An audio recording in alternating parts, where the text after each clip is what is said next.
അദ്ദേഹം അന്ന് ഈ പറഞ്ഞതുപോലെ ഇന്ത്യയുടെ രാഷ്ട്രീയ രംഗത്ത് ഒട്ടും പ്രവർത്തിച്ച് പരിചയമുള്ളയാളല്ല. രാഷ്ട്രീയ പാർട്ടിയുടെ ഏതെങ്കിലും കീഴ്ഘടകങ്ങളിൽ പ്രവർത്തിച്ചിട്ടില്ല. കോൺഗ്രസിൽ പ്രവർത്തിച്ചവരെ ഒക്കെ മാറ്റി നിർത്തിക്കൊണ്ടാണ് ആദ്യമായി MP ആയ ഒരാളിനെ കേന്ദ്രത്തിൽ നരേന്ദ്രമോദി ഗവൺമെൻറ്റിനെ വാഴ്ത്തുന്ന രീതിയിലേക്ക് അദ്ദേഹം ചെറുതായി ചുവട് മാറ്റിയിരിക്കുന്നു. അദ്ദേഹം സ്വാഭാവികമായി കോൺഗ്രസിൽ നിന്ന് തെറ്റിപ്പിരിഞ്ഞ് ഒന്നുകിൽ BJPയിൽ അഭയം തേടും, അല്ലെങ്കിൽ മാർക്സിസ്റ്റ് കമ്മ്യൂണിസ്റ്റ് പാർട്ടിയിൽ അഭയം തേടും. എന്നാൽ ഇപ്പോൾ സംഭവിച്ചിരിക്കുന്നത് അദ്ദേഹത്തെ ഈ നിലയിലൊക്കെ എത്തിച്ച കോൺഗ്രസ് പാർട്ടിയെ പ്രതിരോധത്തിലാക്കിക്കൊണ്ടാണ് അദ്ദേഹം ഇപ്പോൾ ചില പ്രസ്താവനകൾ നടത്തിയിരിക്കുന്നത്. പിണറായി സർക്കാർ ആ മേഖലയിൽ ചെയ്ത സംഭവങ്ങൾ, പ്രവർത്തനങ്ങളൊക്കെ വളരെയധികം വിലപ്പെട്ടതാണ്. കേരളത്തിൻ്റെ ചരിത്രത്തിൽ ഇത്രയും അധികം ലക്ഷക്കണക്കിന് വ്യവസായ സംരംഭങ്ങൾ തുടങ്ങിയ ഒരു കാലം ഉണ്ടായിരുന്നില്ല. പിണറായി സർക്കാരിൻ്റെ കാലത്താണ് വ്യാവസായിക വളർച്ചയുണ്ടായത്.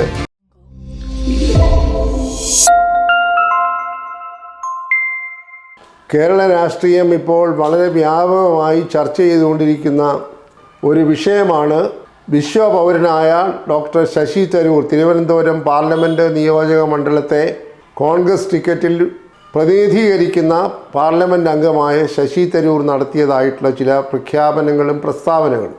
അത് യഥാർത്ഥത്തിൽ പ്രതിക്കൂട്ടിലാക്കിയിരിക്കുന്നത് അദ്ദേഹം തന്നെ ഉൾപ്പെടുന്നതായിട്ടുള്ള കോൺഗ്രസ് പാർട്ടിയെ ആണ് എന്നത് എല്ലാവർക്കും മനസ്സിലായിട്ടുണ്ട്. അദ്ദേഹം ഒരു സാധാരണ കോൺഗ്രസ് പ്രവർത്തകനല്ല, മറിച്ച് അദ്ദേഹം ഒരു പാർലമെൻറ്റ് അംഗമായിട്ട് ഏതാണ്ട് 15 വർഷങ്ങൾ പൂർത്തിയായി 16ാം വർഷത്തിലേക്ക് പ്രവേശിച്ചിരിക്കുകയാണ്. ഒരുപക്ഷേ അസാധാരണമായി മത്സരിച്ചപ്പോഴൊക്കെയും പരാജയത്തിൻ്റെ മണമറിയാതെ 3 പ്രാവശ്യം തുടർച്ചയായി കേരളത്തിൻ്റെ തലസ്ഥാന നഗരിയിൽ വിജയിക്കാൻ കഴിഞ്ഞ ഒരു രാഷ്ട്രീയ സാഹചര്യമുള്ള ഒരാളാണ് ഡോക്ടർ ശശി തരൂർ. അദ്ദേഹം ഒരു വിശ്വപൗരൻ എന്നറിയപ്പെടുന്നത് അദ്ദേഹത്തിൻ്റെ 15 വർഷം മുൻപ് വരെയുള്ള പ്രവർത്തനം മുഴുവൻ ഇന്ത്യക്ക് പുറത്ത് യുണൈറ്റഡ് നേഷൻസുമായി, ഐക്യരാഷ്ട്ര സംഘടനയുടെ അതുമായി ബന്ധപ്പെട്ടായിരുന്നു. അദ്ദേഹം അതിലെ ഒരു ഉന്നത ഉദ്യോഗസ്ഥനായിരുന്നു. ഒടുവിൽ അദ്ദേഹം ഈ ഐക്യരാഷ്ട്ര സംഘടനയുടെ സെക്രട്ടറി ആകുന്നതിന് വേണ്ടിയുള്ള ഒരു മത്സരത്തിൽ പങ്കെടുത്ത് പരാജയമടഞ്ഞതിന് ശേഷമാണ് അദ്ദേഹം വിദേശ രാജ്യത്തെ സേവനം ഏതാണ്ട് മതിയാക്കി അദ്ദേഹം ഇന്ത്യയിലേക്ക് മടങ്ങി വന്നു. ഇന്ത്യയിലേക്ക് മടങ്ങി വന്ന അദ്ദേഹം കേരളത്തിൽ തമ്പടിക്കാനായി ശ്രമിച്ചപ്പോൾ അദ്ദേഹം ഒരു നല്ല പ്രതിച്ഛായയുള്ള മനുഷ്യനാണ്. ബൗദ്ധികമായി, ധൈഷണികമായി വളരെ ഉയർന്ന നിലയിൽ നിൽക്കുന്നയാളാണ്. ലോക പരിചയമുള്ളയാളാണ്. മിടുക്കനാണ്. നല്ല ഭാഷാശൈലിയുണ്ട്. ഇംഗ്ലീഷ് ഭാഷയിലൊക്കെ അതിമനോഹരമായി പ്രസംഗിക്കുന്നതിനും എഴുതുന്നതിനുമൊക്കെയുള്ള നല്ല സാധ്യതകളുള്ള മിടുക്കനായ ഒരാളാണെന്ന് കണ്ടപ്പോൾ പറഞ്ഞു കേൾക്കുന്നത് ശ്രീമതി സോണിയാഗാന്ധിയും ഡോക്ടർ മൻമോഹൻ സിംഗും ശ്രീ രമേശ് ചെന്നിത്തലയും ഇദ്ദേഹത്തോട് ആവശ്യപ്പെട്ടത്രേ താങ്കൾ കോൺഗ്രസ് പാർട്ടിയിൽ ചേർന്ന് പ്രവർത്തിക്കണമെന്ന്. ഇത് അദ്ദേഹത്തിൻ്റെ ഗതകാല ചരിത്രത്തെ സൂചിപ്പിക്കുന്നതിന് വേണ്ടിയാണ് ഇത് പറഞ്ഞത്. അദ്ദേഹം അന്ന് ഈ പറഞ്ഞതുപോലെ ഇന്ത്യയുടെ രാഷ്ട്രീയ രംഗത്ത് ഒട്ടും പ്രവർത്തിച്ച് പരിചയമുള്ളയാളല്ല. രാഷ്ട്രീയ പാർട്ടിയുടെ ഏതെങ്കിലും കീഴ്ഘടകങ്ങളിൽ പ്രവർത്തിച്ചിട്ടില്ല. അതെല്ലാം വിസ്മരിച്ചുകൊണ്ടാണ് ഇദ്ദേഹത്തിൻ്റെ വ്യക്തിപ്രഭാവവും സാമർഥ്യവും ബുദ്ധി വൈഭവവും ഒക്കെ കണ്ടുകൊണ്ട് സതുദ്ദേശത്തോടു കൂടി ശ്രീമതി സോണിയാഗാന്ധിയും ഡോക്ടർ മൻമോഹൻ സിംഗും ശ്രീ രമേശ് ചെന്നിത്തലയും ഇദ്ദേഹത്തെ പാർട്ടിയിലേക്ക് ക്ഷണിച്ചതും അദ്ദേഹം പാർട്ടി അംഗത്വം സ്വീകരിച്ചത്. വീണ്ടും ഈ നേതാക്കന്മാർ തീരുമാനിച്ചു ഇദ്ദേഹത്തിൻ്റെ എല്ലാ ഗുണങ്ങളും പാർട്ടിക്ക് ഗുണകരമായി ഭവിക്കത്തക്ക രീതിയിൽ വിനിയോഗിക്കണമെന്ന് പറഞ്ഞപ്പോൾ യാതൊരു തർക്കവുമില്ലാതെയാണ് ഇദ്ദേഹത്തെ തിരുവനന്തപുരം പാർലമെൻറ്റ് നിയോജക മണ്ഡലത്തിൽ ആദ്യമായി മത്സരിക്കുന്നതിന് 15 വർഷം മുൻപ് പാർട്ടി ഒരഭിപ്രായ വ്യത്യാസവുമില്ലാതെ ഏകാഭിപ്രായത്തോടെ നിയോഗിച്ചത്. അദ്ദേഹത്തിൻ്റെ പ്രചാരണ രംഗത്ത് അദ്ദേഹത്തിന് പോലും അറിയാൻ പാടില്ലാത്ത മേഖലയിൽ നിന്നൊക്കെ അദ്ദേഹത്തിന് ലഭിച്ച സ്വീകരണം അദ്ദേഹത്തെയും അത്ഭുതപ്പെടുത്തി. പാർട്ടി ഇദ്ദേഹം ഒരു വലിയ സ്വത്താണ്, പാർട്ടിക്കൊരു വലിയ സ്വത്താണ് എന്ന് കരുതി അരയും തലയും മുറുക്കി തിരുവനന്തപുരത്തുള്ള എല്ലാവരും അദ്ദേഹത്തിന് വേണ്ടി പാർട്ടി പ്രവർത്തകരും അല്ലാത്തവരും രംഗത്തിറങ്ങി പ്രവർത്തിച്ചു.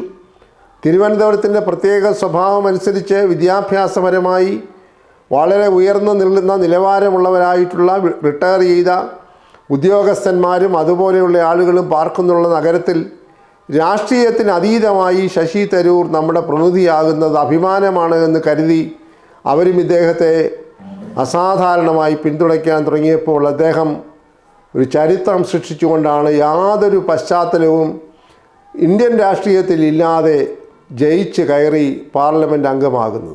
പാർലമെൻറ്റ് അംഗമായപ്പോൾ അദ്ദേഹം അവിടെയും നിർത്തിയില്ല. കോൺഗ്രസ് പാർട്ടി അദ്ദേഹത്തെ തുടർന്നും പിന്തുണച്ചുകൊണ്ടിരിക്കുകയാണ്. അദ്ദേഹത്തിന് ആദ്യവട്ടം MP ആയി അദ്ദേഹം സത്യപ്രതിജ്ഞ ചെയ്ത് അധികം വൈകാതെ തന്നെ അദ്ദേഹത്തെ കേന്ദ്ര മന്ത്രിസഭയിൽ വിദേശകാര്യ വകുപ്പിൻ്റെ സഹമന്ത്രിയായി അദ്ദേഹത്തെ നിയോഗിച്ചത്. ഓർക്കണം, എത്രയോ അദ്ദേഹത്തെക്കാൾ സീനിയറായിട്ടുള്ള കോൺഗ്രസ് പ്രവർത്തകർ ഒരു MLA പോലും ആകാൻ കഴിയാതെ കേരളത്തിലും ഇന്ത്യയിലും കഴിയുന്നു. KSUവിൽ പ്രവർത്തിച്ചവർ, യൂത്ത് കോൺഗ്രസിൽ പ്രവർത്തിച്ചവർ, കോൺഗ്രസിൽ പ്രവർത്തിച്ചവരെ ഒക്കെ മാറ്റി നിർത്തിക്കൊണ്ടാണ് ആദ്യമായി MP ആയ ഒരാളിനെ കേന്ദ്രത്തിൽ കോൺഗ്രസ് മന്ത്രിയാക്കുന്നത് എന്നത് അസാധാരണമായ ഒരു രാഷ്ട്രീയ പരിതസ്ഥിതിയാണ് എന്ന് പറയാതിരിക്കാൻ നിവർത്തിയില്ല. അദ്ദേഹം വളരെ ഫലപ്രദമായി പ്രവർത്തിച്ചു. വിദേശ രാജ്യങ്ങളുമായി അദ്ദേഹത്തിൻ്റെ ഉള്ള ബന്ധം ഉപയോഗിച്ചുകൊണ്ട് ഇന്ത്യയുടെ പ്രതിനിധിയായി അദ്ദേഹം വിദേശ രാജ്യങ്ങൾ സന്ദർശിക്കുകയും കോൺഫറൻസുകളിൽ പങ്കെടുക്കുകയും ഇന്ത്യയുടെ അഭിപ്രായം ഉയർത്തിപ്പിടിപ്പിക്കുകയും ഒക്കെ ചെയ്ത ഒരു സാഹചര്യത്തിൽ അദ്ദേഹം വളർന്നു.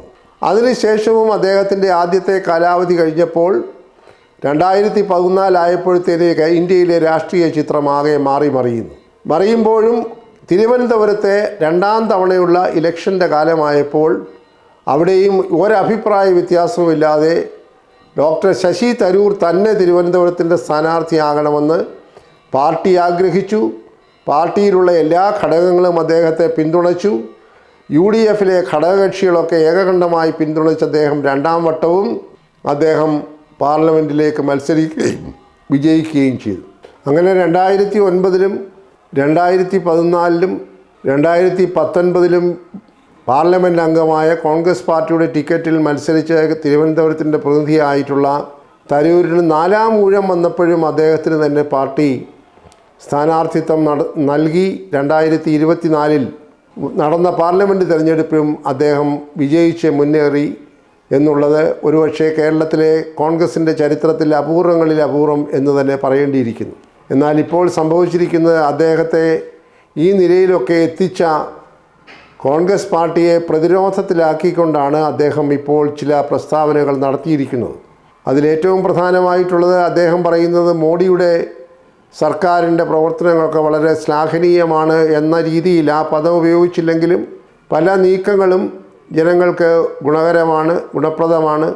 ഈ NDA ഗവൺമെൻറ്റിൻ്റെ പല നയങ്ങളും പദ്ധതികളുമൊക്കെ വളരെ പ്രശംസിക്കപ്പെടേണ്ടതാണ് എന്ന അർത്ഥത്തിൽ അദ്ദേഹം നരേന്ദ്രമോദി ഗവൺമെൻറ്റിനെ വാഴ്ത്തുന്ന രീതിയിലേക്ക് അദ്ദേഹം ചെറുതായി ചുവട് മാറ്റിയിരിക്കുന്നു.